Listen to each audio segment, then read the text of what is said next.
আজ দেখাবো কাতারে আমার ছোট্ট দিনের গল্প। চলুন ঘুম থেকে শুরু করি। সকালে ঘুম থেকে উঠে একদম ফ্রেশ মুডে রওনা দিলাম কাঁচা বাজার করার জন্য। তো সকাল সকাল কাঁচা বাজারে এসে খুব বেশি একটা ভিড় পাইনি, তবে কাঁচা বাজারের যে একটা গন্ধ সেটাতে মনটা ভরে গেল।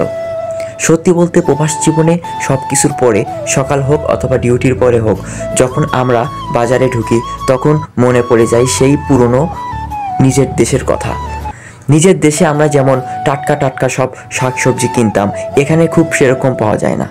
সব কিছুই টাটকা মনে হলেও অনেক আগে থেকে বিভিন্ন দেশ থেকে নিয়ে আসা, যার কারণে সব কিছু ফ্রিজ এবং প্রক্রিয়াজাতকরণ থাকে। তো কেনাকাটা করার পরে মনে পড়লো আজকে দেশ থেকে এক বড় ভাইয়ের আসার কথা, আম্মু তার কাছে কিছু জিনিসপত্র পাঠিয়েছে। তো তারপরে বের হলাম আম্মুর দেওয়া জিনিসপত্র নিয়ে আসার জন্য। আশেপাশে একটু ভিডিও করতেছিলাম যে আসলে আমার শহর থেকে, মানে আমি যেখানে থাকি কাতারে আল রায়ান, সেখান থেকে যেতে হবে নাজমাতে, আর ওই বড় ভাই নাজমাতেই থাকে। আমার এখান থেকে নাজমা যেতে 30 মিনিট সময় লাগে।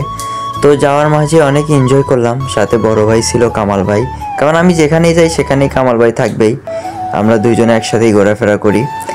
এর পরবর্তীতে ভাইয়ের সাথে দেখা হওয়ার পরে সেখান থেকে আম্মুর দেওয়া জিনিসপত্রগুলো নিলাম। তো কামাল ভাই বলল পাশেই একটা মন্তুজা পার্ক আছে, তো সেখানে গেলাম। যাওয়ার পরে একটু ভিডিও করলাম, ছবি তুললাম, আশেপাশের দৃশ্যগুলো আপনাদেরকে দেখাইলাম। আসলেই পরিবেশটা অনেক সুন্দর, কাতারের বুকে এমন সুন্দর পরিবেশ দেখতে অনেক ভালো লাগে। তারপরে ঘোরাফেরার পরে দেখলাম আমাদের অনেক খিদা লাগছে। তো নতুন রেস্টুরেন্টে আমরা আসলাম। রেস্টুরেন্ট নতুন হওয়ার কারণে অফার ছিল, সেই অফারটাই আমরা লুফে নিলাম। তো রেস্টুরেন্টে আমি, কামাল ভাই আর রাকিব ছিল। একটা কথা বলে রাখি, আমরা তিনজন একই কোম্পানিতে কাজ করি। তো এভাবেই আমাদের ছোট্ট ব্লগটা শেষ হলো।